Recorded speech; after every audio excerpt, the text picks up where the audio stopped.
In this video I'm going to drown some tiny plastic men in a vat of earth. And I'm going to talk about why, if you've painted a guy and the bottom looks like that and you say it's finished, then you're a wrong'un.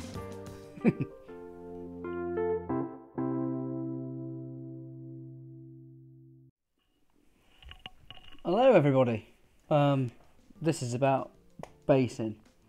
Note I've called this video how I base miniatures, not how to base miniatures, because again, as I've said in previous videos so far, everything's relative and it's all down to personal taste, and this is a real conundrum. I think I really do. I think if you're a beginner,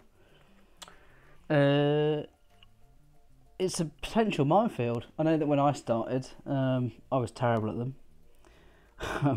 Awful, and I just sort of chucked sand on and maybe a little bit of grass and called it done, but because I didn't really know what I was doing. Since then, a couple of things have happened. So people start to pay a lot more attention, I think, to terrain these days, and the materials have even got better in the 3 years I've been going, and stuff like this has come around a bit more, so you see a lot more tutorials that's just about making those little extra steps to make things better. So it's a bit easier now to lift bases a little bit, but I'm quite interested in them in hindsight. I think it's completely true that they're a really key component of a miniature. They're easy for you to underestimate if you're a beginner. And one of the first things that I read or heard somewhere was, you know, you need to worry about faces, bases and flags.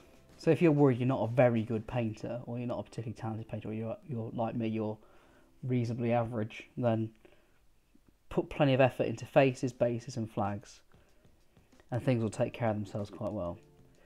And I've definitely found that to be true. I think if you've got a well painted tunic or something, but the face is off, if your colour selection is great but the base is terrible, if you're historically accurate but the flags look a mess, like they're painted by a 2-year-old with potato, then that will let it all down. That is true. So I'm just going to quickly go through a process with how I do these, and there's sort of 4 key elements actually. I thought there was less than this, but thinking about it, I now use 4 things on average base. And I typically base for medieval period or earlier, Dark Ages to medieval, because that's my, particularly sort of late medieval, that's my sort of sweet spot for interest. And I tend to sort of veer towards obviously battlefield type terrain, so wild grass basically, you know, grassland type bases with a bit of mud here and there and rocks and stuff.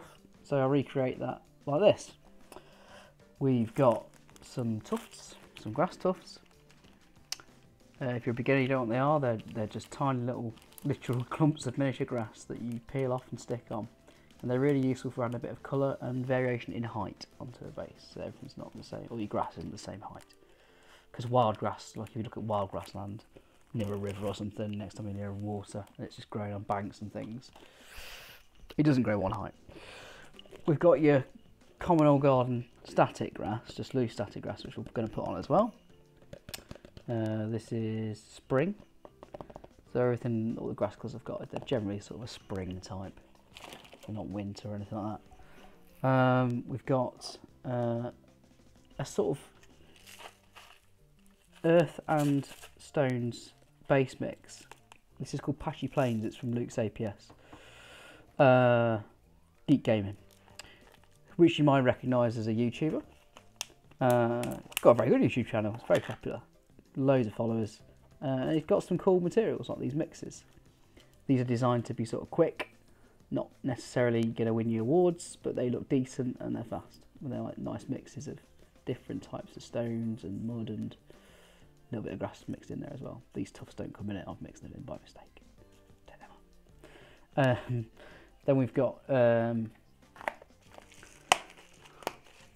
my secret weapon, not much of a weapon, but I like it, is last thing is a homemade mud mix. What is that I hear you cry? It's mud! I am a mud scrabbler, so I don't like sand. I stopped using it ages ago. I think it's too hard to make it look realistic. So what I do is I go and find very clay-like, compacted, dark mud. The type that you find sort of gathers in the bottom of puddles, deep puddles, or that gathers near trees and things, like hard compacted earth. I scrape it up, take it home. To the consternation of my wife, I bake it in the oven to sterilise it, because otherwise mould will grow on it eventually if you don't sterilise it, because mud's full of bacteria. I bake it at 220 degrees, gas mark 8, for about 45 minutes, and that's enough to kill anything that might be living in there. And then I sieve it fine through a fine sieve, and then you get this very, very fine dirt, which looks way better than sand, and it takes like a matter of 0 effort to create. So that's your ingredients. This is the sequence they're going, so we'll go through from start to finish. Might speed up in places. These are my Saxons, by the way. Griffin beasts. I've finished 40 of them, so I'm now just starting to base them. And the point I was making before about finishing bases is I often see, not that often, but I see a fair few people who will stick pictures online or wherever of perfectly good, well-painted miniatures. And they'll say, I've just finished this unit. What do you think? Not work in progress, that's not on there. They're like, I just finished it. And looking at it and thinking, base? Then you've not done the base. And somebody will sometimes comment, they'll go, that's nice, yeah, it's really nice, really good that. When are you going to finish the base? And they'll just say, oh, at some point in the future. But yeah, I'll get around to it. And people just like base when they're ready, like at some point to base. Or when they're about to play with them or something, I don't know. I'm doing something else and they call it done. I can't deal with that. That messes with my head. You've got to finish the base, otherwise it's not finished. The base just brings it to life. It just gives it a sense of location, everything, and it's like each little miniature is like a little snapshot, isn't it? And if you're going to leave it like that, then it's incomplete in my mind. It looks odd. Anyway, just my view. One thing you might have noticed, and I'll just put a better picture up. There's already something on here. That's because when I glue miniatures to pennies, these are all on penny bases, by the way. Obviously, you get your plastic base that they come on the sprue. To get it out of the way and get it done, what I tend to do is I get my mud mix and put a good chunk of super glue down and just put that on to cut down the difference between the height of the penny and the height of the little plastic base. It's not perfect, it doesn't level it off completely, but once you get a load of stuff on there you won't see it. It just messes with my mind a little bit, having an uneven, having a complete edge or a surface when I'm painting. I can't get my head around it. So what I've done on all of these 40 is I've slapped a load of mud before I start painting them to level it off a bit on the penny, so we don't have a horrible height difference. It's obvious. First things first, first thing I do each time is get one of my little tufts off the sheet, tough sheet, tear them in half because they tend to be quite big tufts, and then I just find a place, plonk it on, stick it on. There we go. You don't want to mask off the feet too much. You don't want to create stuff on the base that, half covers your miniature, do you? So if you've got a big fat tuft, if it's quite a high one, stick it at the back. Simple, done. The next thing I do is I'll go in and add to that mud. I'll add a bit of this Luke's APS mix, just a little bit of stones and grit and stuff, just to break up that mud patch we've got there. And I always nowadays glue this stuff down with super glue, just a dab of it, which you might think, well, that's expensive. Not really. I only use a tiny bit, and because there's big stones here, it just dries quicker, and it's just a bit less of a faff, less of a worry. So we just get a tiny bit of super glue, or not, because my super glue is jammed. I'm just going to use a pin to get that going again. There we go. And we're off. Just a random little line of it there. Little pinch, like a pinch of salt. Slap on a few bits of grit. Super glue will look a bit wet until it dries, so sometimes I will come back in a little bit, add a bit more. But as you can see there, we've got that sort of matches in nicely with the mud now. Let's bring it a bit closer. So we've got a bit of a blend of mud and stone there, because you wouldn't find a normal like, random patch of mud, would you? Stuff at the edge of it normally, isn't there? Last thing is we're gonna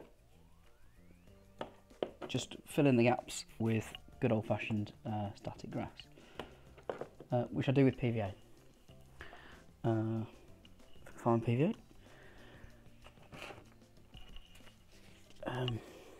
because if you put static grass on super glue, it's going to go very hard. It's going to change the colour.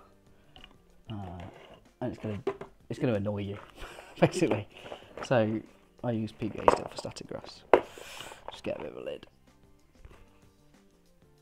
Let's get this stuff out of the way now. And this is the slightly fiddly bit. This is the bit that takes a bit of time, because you've got to get your glue, or not, because this is also jammed.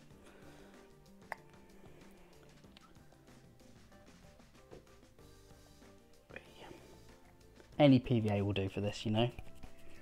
This is another Luke's APS banger. I've got no relationship with Luke's APS. They've not sent me this or anything weird like that. Clearly, I do not have enough followers for anyone to care.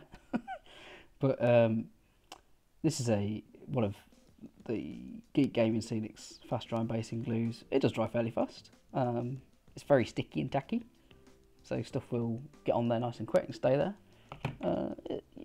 Other PVA will do the job, but I've found that a reasonably priced and pretty damn effective glue. Okay, so with PVA, because we're on such a small base, I do tend to use an old brush, a knackered old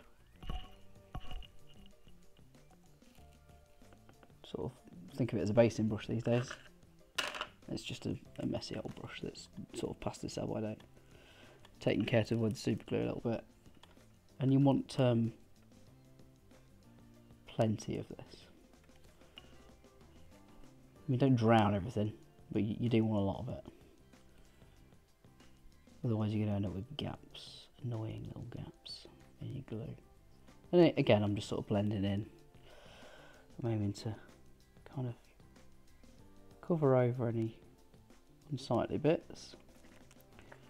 I'll leave a bit of mud where I spoke about that, where that mud goes. A bit of mud patch there. A bit of variation. There we go. There's a little gap at the top there. Let's just close that up. Cool. Then we dunk him. Maybe part of it on the top, just there we go.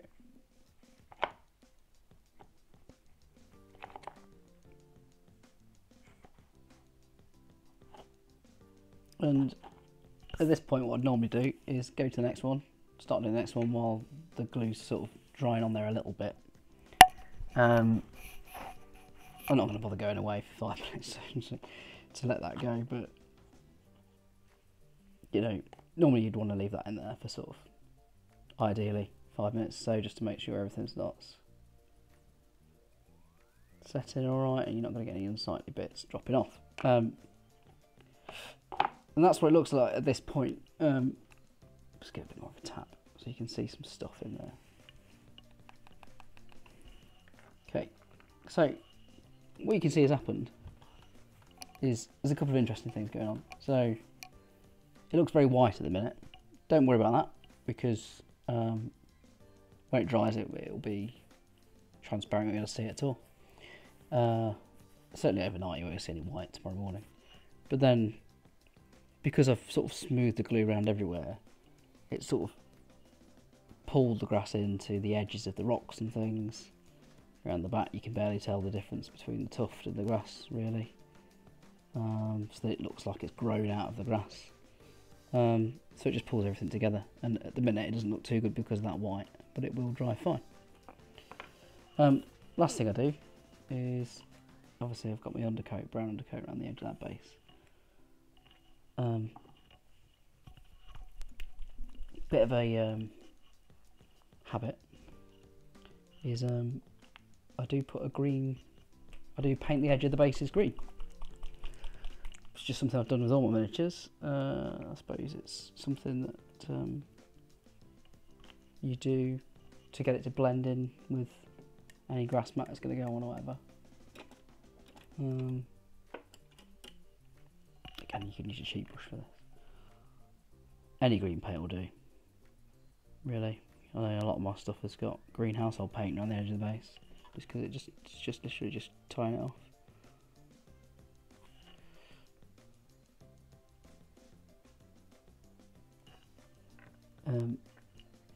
Personally, I just think it makes it easier to blend in with the table a little bit easier. A bit of grass in the way there. Because you're always going to have an edge somewhere, aren't you? Whether it's in the movement tray or the miniature.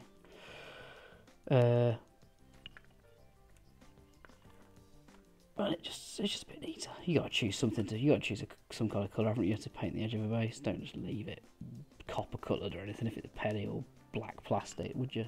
You just have to choose something. I chose green. Some people choose black, don't they? Paint stuff in black, which I think is more of a sci-fi thing, really. But there we go. As I say, it doesn't look too brilliant with the white glue at the minute, but that will dry. That'll look very neat. That's it. I mean, granted, you've got to do that another 40 times, but it doesn't take much thought and effort. You wouldn't base a miniature like that if you were trying to win a high level competition or anything, but if you've got 40 to do in a unit, and they're medieval sort of period or early period, then I think that's a nice varied, reasonably eye-catching way of doing it. How do you go about it? I know loads of people who don't put any static grass on at all, and they just about can stomach a tuft. And everything they put on the base is they'll put a texture down that they'll then paint green and stuff, and they like the way that looks. I think that's an interesting way of doing it. I've just not found a way that I like perfectly. That sort of painted only look, I still struggle with a little bit. I like to see a bit of grass, because they would be on grass, but I like to see a bit of what looks like genuine grass. So leave something down in the comments about how you base stuff up, what you think works for you, particularly if you base and work with this period. Let me know what you do. Don't forget to like this video and subscribe. I'd massively appreciate if you did that while I'm trying to get things going. And I'll see you next time. Thanks a lot.